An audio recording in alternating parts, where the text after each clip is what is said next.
Hello, my name is Leroy Blevins. Welcome to Mysteries and Histories. First, before we get started in this video here, because in this episode here we're going to talk about shot number 6 in the JFK assassination, I just want to let everybody know that the reason why I wasn't making videos in the past week or so is because I had a chest congestion and had a sinus infection. And now it's starting to clear up because I just got my voice back last night. So I'm still feeling a little under the weather, but I still want to continue on making these videos so truth can get out there so people can see the evidence on all these shots was taken. So in this video here, what we're going to do is we're going to talk about shot number 6 in the JFK assassination. Now, a lot of people think that, first shots were taken and stuff like that, it all should have been over with, but it really wasn't. Because now we have another shot to Governor Connally to match his story. Because when we look at Governor Connally's story and we hear what he has to say, which I'll pull this up here, he was talking about before, he heard the first shot when he was looking off to his right. And then as he was turning around to his left, he heard a second shot and then he felt a blow into his back. Now, when we watch the Zapruder film, as you see here, which I'll pull this up, it says he started to turn towards his left and suddenly felt a blow on his back. And that's when his wife pulls him into her lap and everything else. But let's pull this Zapruder film up.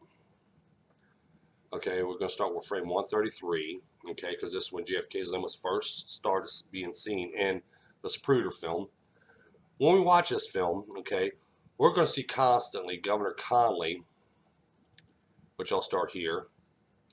Governor Connally is mainly looking forward at this point when he turned down on Elm Street and stuff. He is starting to look over to his right now, waving at the people just like Kennedy is before they hit behind Stemmons Freeway sign there, as you see here. Now, as you see here, when it first come out from behind the Stemmons Freeway sign, Governor Connally is looking off to his right. And after these shots, after this first shot past him, which I've already made that video on, okay, Governor Connally looked over, but he was still looking basically forward. If you watch the film, he's basically watching forward. He's looking forward with his hand clenched on a door right here beside him. Then he starts turning to his right. Okay. And as we watch the film, see how he's turning all the way around to his right to look back at Mr. Kennedy? See right here? Now, here it is. This is frame 291 now. Now, you watch all them frames. Governor Connally was looking off to his right. Then he was looking forward, and then he was looking off to his right still, and he moves all the way over to the right. Okay, now we're going up to frame 300. Now, 300, as we see here, Governor Connally still out to his right, looking this way. Kennedy's right behind him, and on to his right side, and Mrs. Connally's in behind him. So we see Governor Connally still looking out to his right. Okay, now this is 312. He's still looking out to his right. This is when JFK was shot, frame 313. Now we're going to see Governor Connally starting to turn over, starting in frame 315. Then 16, 17, Governor Connally is now start turning over to his left, as he said. Then, as you see here, he's turning all the way completely around his left. Now he was just shot in the back, frame 330 of the Zapruder film, right here. This is another shot was taken at the same time, but we'll talk about that because that's shot number 7 that was taken right after shot number 6, but we'll talk about that when we get to that video. And now we see Governor Connally going into his wife's lap as he claimed. Okay, as I point out in my research and stuff, when we watch this Zapruder film, okay, we're being told by their interviews and stuff of what was going on at that time. Governor Connally said he was looking off to his right. Then he heard a shot and he looked back over to Kennedy on his right. And then as he was turning over to his left, okay, that's when he felt the blow on his back and he went to his wife's lap because the wife pulled him into his lap. Okay, and as you see and as you watch a Zapruder film, we could see that Governor Connally was looking out to his right most of the time. And it wasn't until after the fatal headshot to JFK that Governor Connally started turning off to his left.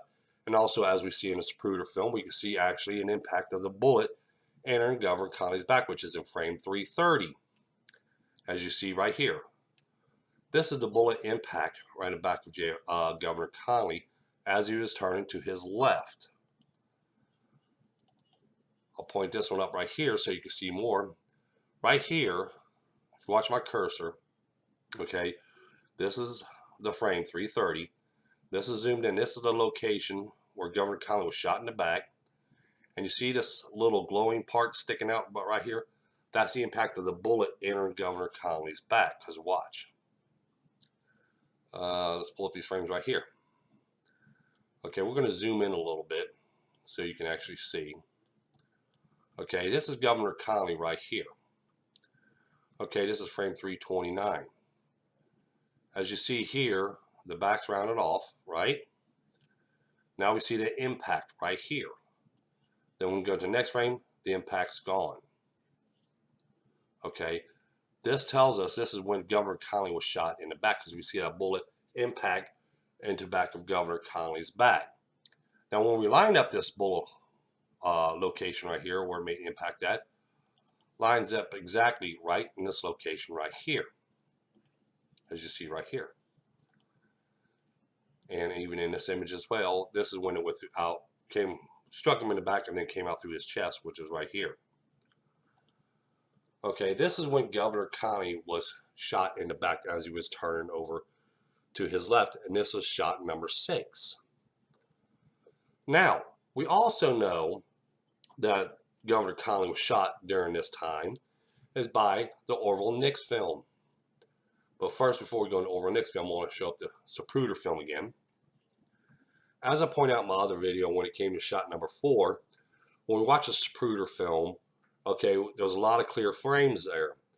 But when frame 313 shows up, this was shot number 4, there's starting to be a little disturbance in the way Mr. Zapruder's filming, because then it starts blurring out.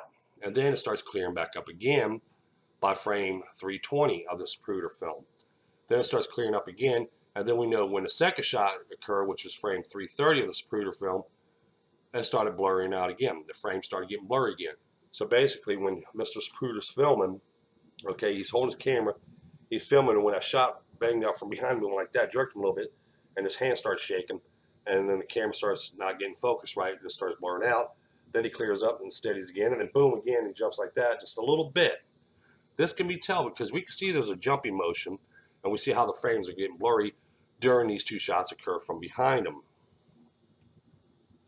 Now, as I said before, the Orville Nix film, when we watch it, we can actually see the gunman taking this shot to Governor Connally. This is frame 40 of the Orville Nix film, right here. JFK was already shot in the head. And as you see up here, which I'm going to try to see if I can get in as much as I can, so I can pull it down. Well, right here is where a shot's being fired. Right here. We see the smoke trail. We see the rifle fire right here. Then we have that smoke trail. Now, when we look at this, and we follow that smoke trail, where's that shot going to? Which I'll show you right here. We'll zoom in now. Right here. See, there's the top of the gunman's head. If you watch my cursor, top of the gunman's head. The rifle being fired. And we see that smoke trail. And where does that smoke trail lead us right to? Governor Connally, frame 40 of the Orville Nix film. Then when we zoom in on this location, we can actually see the gunman more clear of him taking a shot. We can see the smoke trail and stuff. This shot was to Governor Connally. Now, let me pull up this image right here. As you see here, this is the gunman taking a shot from the shelter. And this shot was meant for Governor Connally. As you see, here's a smoke trail. There's a rifle being fired. We can see the gunman's head. We can see his forehead right here. And we see his hairline right here, and it's receding back and everything else. Now, more information we can pull from this, because now we know this gunman here is firing from his left side. Excuse me, like I said, I'm still a little congested. We see his brow of his eye right here, and then we see the flash more on the left side of the gunman than we do on the right side. Now, when we look at other films and other images, but before I go into that, I want to pull this image up if I have it in here. I want to make this clear too, that frame 40 of the Oval Knicks film lines up with frame 330 of the Zapruder film, and we could judge this by the reactions of the people, which I'll pull this one up here and this one up here, judging by the people that's in the surroundings, okay, which we can't see with this person here, but the way to go, police officers are reacting, the way they're looking over this way, and the way everybody's placed in a car and stuff.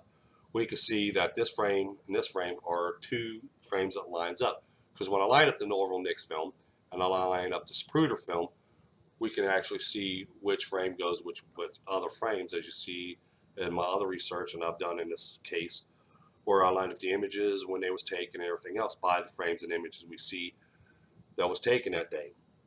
Now, when we watch the Darnell film, we will see a side view, which I'll pull up this one first. The side view of the shelter. Okay, this is when the Newman started first hitting the ground and stuff, and then this is where Old Jen came running across. Okay, where he took his image number 7. All right, and the Newmans just dropped down on the ground because there's Mrs. Newman right here, and Bill Newman's right over here. Now we can see this gunman actually aiming his rifle from his left side. Now remember, he already took the shot. The shot's already done and over with. He was just still aiming for a minute. That's like he went bang, and then now the Darnell film is starting to be filmed, and then he comes back. Okay, but this is right soon as this was taken exactly as soon as he took that shot, and we can see that gunman actually aiming from his left side, which I'll pull up here, which is a closer view. We see the hairline receding back. We see the left eye open. Here's the rifle. Got one hand here. Got another hand here. This is the barrel of the rifle and stuff. So he's firing from his left side.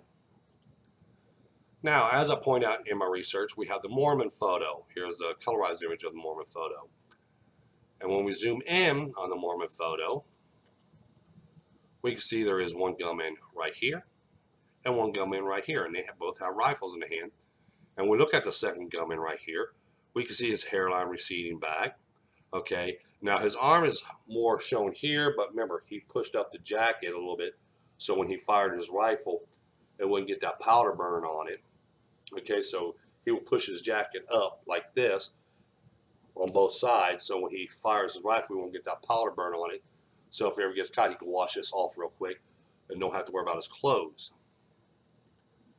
Right now, not only we can see in the Orville Nix film of when Governor Connell was shot as he was turned to his left. We also see by the Zapruder film where that bullet made contact with, which is at the back of Governor Connolly as he was turning off to his left. And when we watch these films and images, we pull out more details on who this gunman might have been. Now, everybody knows that when I did my research, you know, I analyzed all the films and all the images. Just like this one, Tramp number 1, I'm going to call him Tramp number 1. When I analyze this image here, excuse me, when I analyze this image here, there's a butt plate imprint on his left lapel, as you see here, with the initials AA on it. Now, what I did was I took his profile right here, as you see here. We see a hairline receding back on both sides, okay? And we know he's got a butt plate imprint on his left side from a rifle, okay? I took this one and I lined it up with the images here. And as you see here, this man's profile, Tramp number 1's profile, lines up with the hairline receding back, right here and here. Hairline receding back here, forehead, right here, and right here. And remember, the gunman was firing from his left and aiming the rifle from his left. And this guy right here, tramp number 1, has a butt plate imprint from the bottom of a rifle, the initials AA, on his left lapel. Not only does these photographs and images tell us more information, but we can find a lot more information. Now we know exactly when Governor Connally was shot. Okay, when we look at this, when we watch the film, okay, we know Governor Connally was shot already as he was looking off to his right. He got shot in his right side, which you'll see that in my other video, shot number 3. But now we have Governor Connally shot again, which is the second time he was shot in his back as he was turning to his left. This is based on photographic evidence, as you see here, and plus other ones in my other videos, and even in my book, Evidence of Conspiracy, which you'll find all that evidence in. This is where the gunman was standing. One gunman was standing here. When he looked out after he took a shot out this window right here. Then the gunman, after he took his shot out of this window here, he comes around, because Mr. Spruder's standing right here. Mr. Spruder and Mrs. Sessman standing right here. And when he comes around, remember, he's standing up right here. He takes a shot this way to Governor Connally. Now, excuse me for a moment. Now, again, we go back to the Newmans and Mr. Spruder. Remember, Newman said the shots came from directly behind them. That was shot number 4 and shot number 6. Okay, them shots came from directly behind them. Mr. Spruder also claimed the assassin was behind him. Okay, we have eyewitness accounts that points to shelter number 3. We have photographic evidence that points to shelter number 3, where the fatal headshot came from and the shot to Governor Connally in his back as he was turning to his left.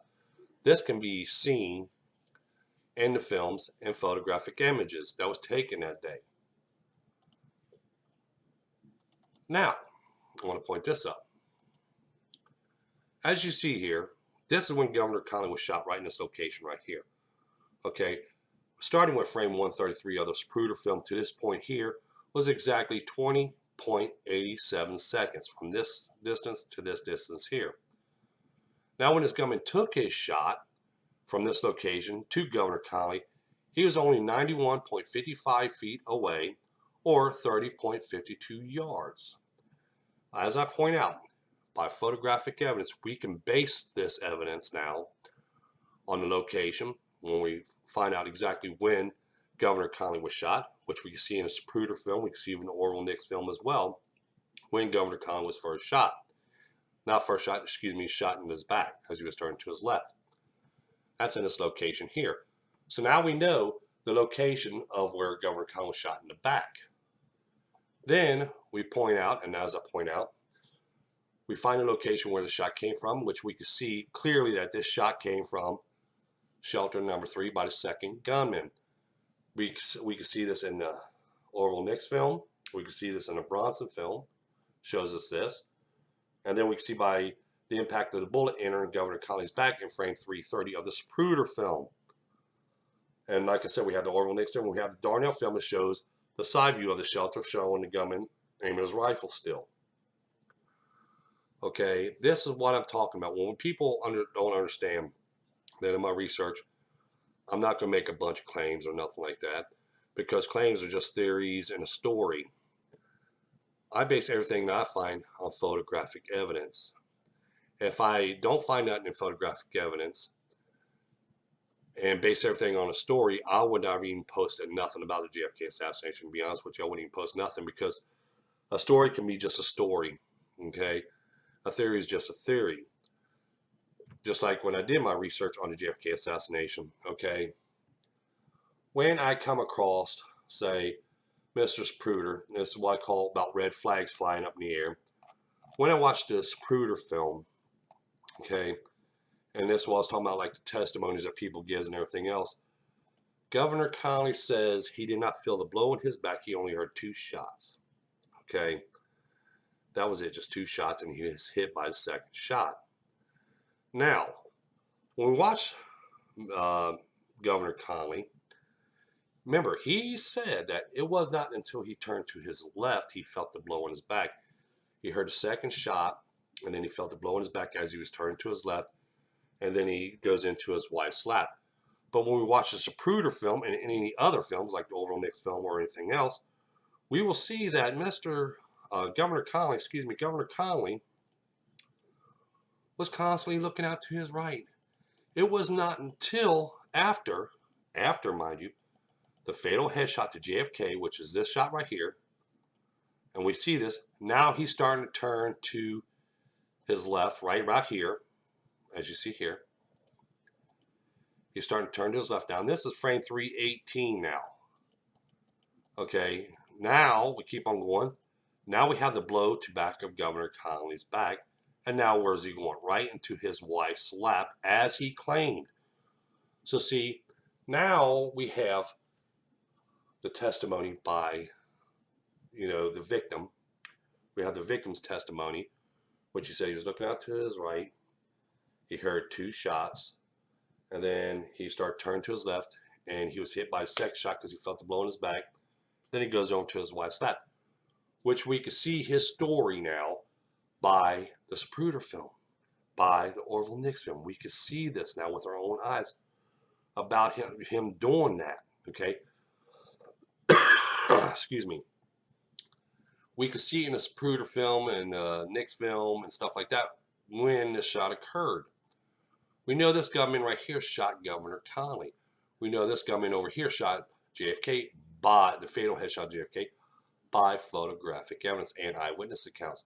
Just like when I sit there said, a story is just a story, but if they line up to what we see in the films and images and stuff like that, then it's no longer a story no more. Because we have, I know you can't see because I'm down here, but I'll zoom in just to be on a safe side so you can see. Here we have Bill Newman over here. We have Mr. Zapruder right here. Okay.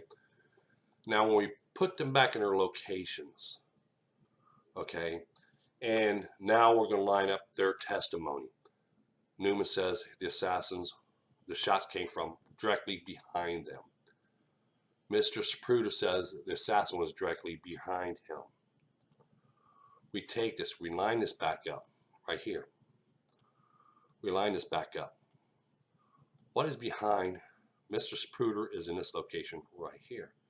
The Newmans is in this location right here. What's right behind them? Shelter number 3. Now we have shelter number 3 as a location. Now we not only have shelter number 3 as a location, but we also have photographic evidence of 2 gunmen in that location because we can see them holding the rifles, firing the rifles, and aiming the rifles from this location. We can also see by the films and images of where these shots made contact at.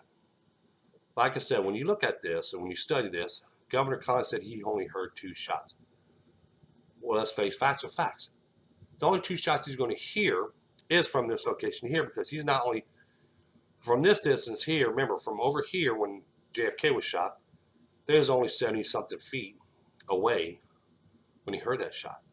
It was close distance. It was short. It was just like, not even that far. You could throw a rock or a baseball. Okay? And then when this shot occurred, he was only 91 feet, which is another 20 feet extra going down the road. Okay? So see, right from here, he can hear these 2 shots here. Now, they're far distance from these locations here. So he's not going to hear these shots. Not only are these shots being fired from here in these locations, but we also have to take consideration that they're above ground level. Like this one's on the 2nd floor, this one's on the 6th floor, and this one's on a rooftop. These gunmen here. And they're also inside. So most of the shots you're going to hear there, mostly big echoes are going to be on the inside of the building. Okay, not on the outside, which we're going to hear that firecracker sound. Okay, 2 shots he only heard was right here. Now, excuse me. Now, I want to point out another fact here. As you watch my other video on shot number 3, Governor Connolly was shot by the gunman on the 2nd floor of the county records building.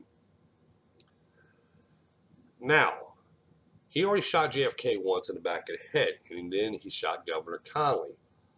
As you see here, we know both gunmen. You can see JFK's head exploded. Everybody's seen JFK's head exploded from the fatal headshot here, from inside the shelter, from gunman number 2 in there that was looking through the window.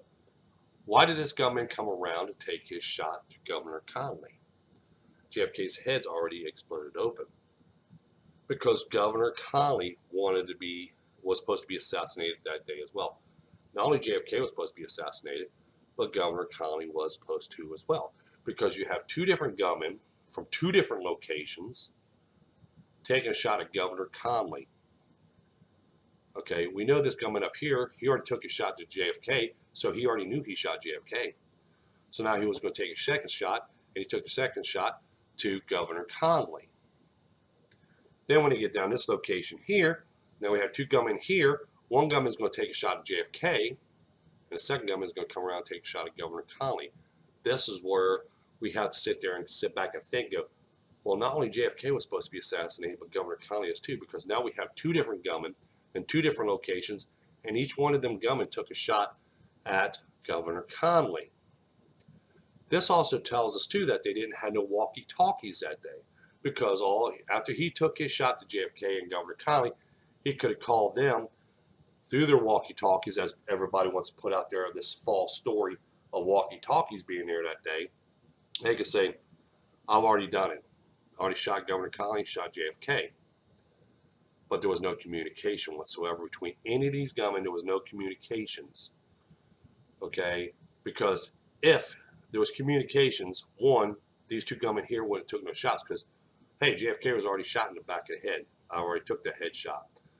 Governor Connally was already shot. I took him shot, and I shot him in the side, or whatever. You know, could communicate with them. But they didn't. They went ahead and took their shots.